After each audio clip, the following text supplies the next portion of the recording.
तो जो हमारा नेक्स्ट टॉपिक है वो है अंतःखंड रूपी तल का समीकरण, या हम इसको इंग्लिश में बोलते हैं intercept form of the plane. जो हमारा नेक्स्ट टॉपिक है इसके पहले हमने डिस्कस किया था normal form of the plane. Normal form में हम किसी प्लेन को कैसे कन्वर्ट करते हैं, तो ये हमने प्रीवियस वाले लेक्चर में डिस्कस किया था। इस लेक्चर में हम आपको बताएंगे अंतःखंड रूपी तल का समीकरण, या हम इसको इंग्लिश में बोलते हैं intercept form of the plane. और इसमें एक थ्योरम है या प्रमेय है, उसको हम पढ़ते हैं यहाँ पे। उस तल का समीकरण जो अच्छों से मतलब एक्स वाई और जेड एक्सिस से, हमने यहाँ पे फिगर बनाया हुआ है, जो एक्स वाई जेड एक्सिस से अच्छों से क्रमशः ए बी तथा सी अंतःखंड काटता है। तो इसका पहले मतलब समझिए क्या कह रहा है। कोई उस प्लेन का समीकरण आपको फाइंड करना है जो एक्सिस से, ये आपका एक्स एक्सिस है, ये वाई एक्सिस है, ये जेड एक्सिस है, इससे ये क्रमशः कितने कितने का अंतःखंड काट रहा है, ए बी तथा सी। यानी कि ए एक्स एक्सिस पर आपको आप कितना कट कर रहा है, एक्स एक्सिस को कितना कट कर रहा है, ए पर कट कर रहा है। ये वाला प्लेन, ये आपका प्लेन है, इसको कैपिटल ए बी सी मान लेते हैं, ये आपका प्लेन है, ठीक है। तो इस पर एक्स एक्सिस पर आपका एक अंतःखंड काट रहा है, वाई एक्सिस पर आपका बी अंतःखंड काट रहा है, और जेड एक्सिस पर आपका सी अंतःखंड काट रहा है।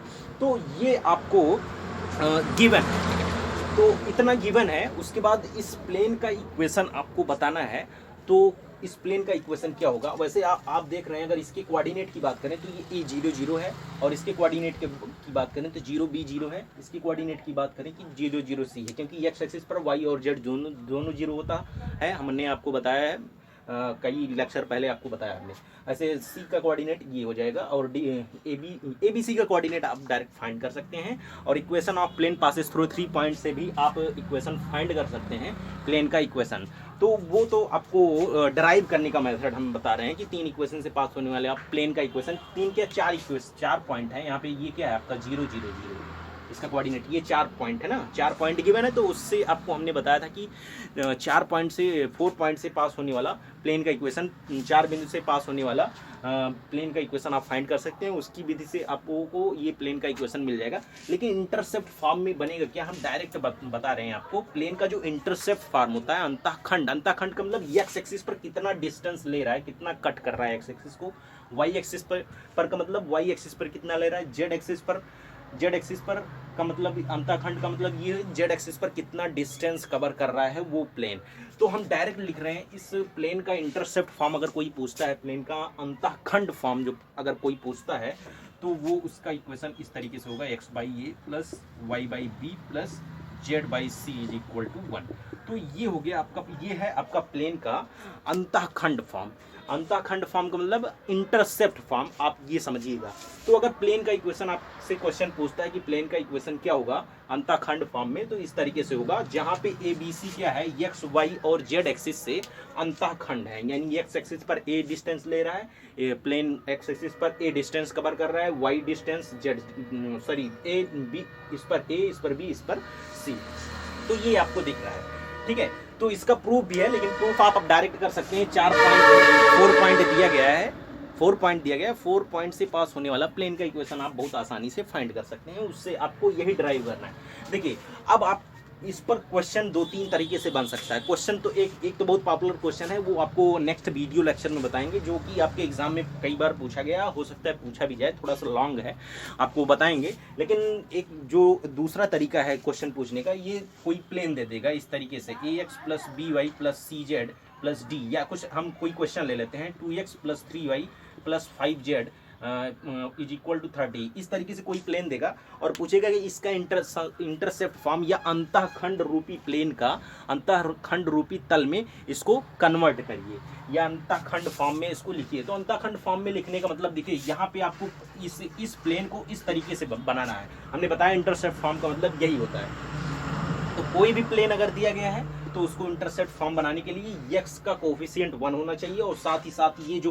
कोफिशिएंट है यहाँ पे d, जिसको ax plus B Y plus C Z plus D, इसको आपको 1 बनाना है। बहुत सिंपल है। करना क्या है कि जो भी आपको प्लेन का इक्वेशन अगर दिया है और क्वेश्चन कह रहा है कि इसको अंतःखंड फॉर्म में बनाइए, तो उसके लिए कुछ नहीं करना है। ये जो आप देख रहे हैं कांस्टेंट, उस कांस्टेंट से डिवाइड कर देंगे और साथ ही साथ एक्स वाई जेड का कोफिशिएंट आप क्या कर देंगे 1 बना देंगे, यानी जो भी बचेगा उसको डिनोमिनेटर में भेज देंगे। तो जो भी बनेगा, जो इक्वेशन बनेगा वो प्लेन का अंतःखंड रूपी प्लेन का इक्वेशन बन जाएगा। तो बहुत सिंपल है। एक क्वेश्चन आपकी एक्सरसाइज से लेते हैं, या एक्सरसाइज में बहुत सारे क्वेश्चन हैं, हम एक क्वेश्चन अपने मन से ले रहे हैं। क्वेश्चन को हम ये देखेंगे कि इसको इंटरसेप्ट फॉर्म में कैसे हम बनाते हैं किसी भी प्लेन को। आई होप ये समझ में आ गया होगा कि अंतःखंड रूप में प्लेन को हम कैसे बनाते हैं। तो हम एक क्वेश्चन लेते हैं आपकी एक्सरसाइज से नहीं, क्वेश्चन हम लेते हैं, एक क्वेश्चन लेते हैं तल, क्वेश्चन तल, हम लिखते हैं क्वेश्चन 2x माइनस 3y और plus 7z is equal to 1 को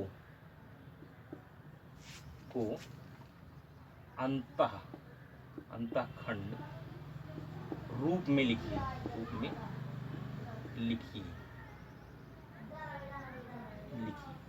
ये ठीक है। तो इसको क्या करना है, आपको अंतःखंड रूप में लिखना है। तो बहुत सिंपल है, ये इसको इंटरसेप्ट फॉर्म बोलते हैं ना, इंटरसेप्ट फॉर्म। तो जो भी आप समझ सकते हैं, इंटरसेप्ट फॉर्म में आपको प्लेन को लिखना है। बहुत सिंपल क्वेश्चन है। तो कैसे करेंगे, देखिए हमने बताया कि इंटरसेप्ट फॉर्म में लिखने के लिए ये प्लेन का जनरल इक्वेशन दिया है ax plus B Y plus C Z plus T.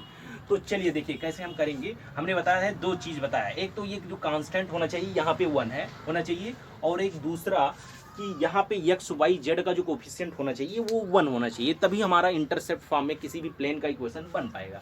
तो चलिए ये तो आपका गिवन है 2x minus 3y plus 7z is equal to 1। तो एक तो ऑलरेडी गिवन है कि यहाँ पे 1 है, लेकिन अभी भी एक्स वाई जेड का कोफिशिएंट 1 जो है नहीं है, तो ये अभी इंटरसेप्ट फॉर्म में नहीं है, यानी अंतःखंड रूप में ये नहीं दिया गया है।